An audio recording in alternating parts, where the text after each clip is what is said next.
வணக்கம் மக்களே, இன்றைக்கி நம்ம சேனலில் கொங்கு நாட்டு பிரியாணி அரிசி பருப்பு சாப்பாடு எப்படி செய்யலாங்கிறத பார்க்கலாம். அதுக்கு ஃபஸ்ட்டு 3/4 டம்ளர் அரிசிக்கு பருப்பு போட்டு 1 டம்ளர் வர மாதிரி அளந்துக்கலாம்.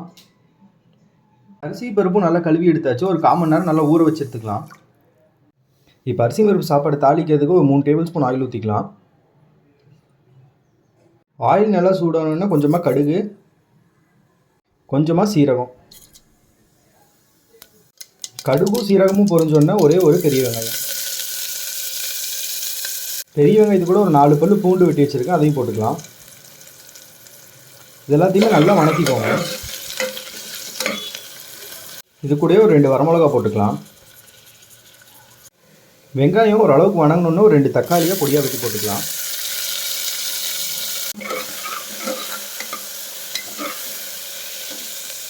தக்காளி கூடயே ஒரு 1/4 டேபிள் ஸ்பூனுக்கு மஞ்சத்தூள், ஒரு 1/2 டேபிள் ஸ்பூனுக்கு மிளகாத்தூள், ஒரு 1/2 டேபிள் ஸ்பூனுக்கு மல்லித்தூள், கொஞ்சமாக பெருங்காயத்தூள்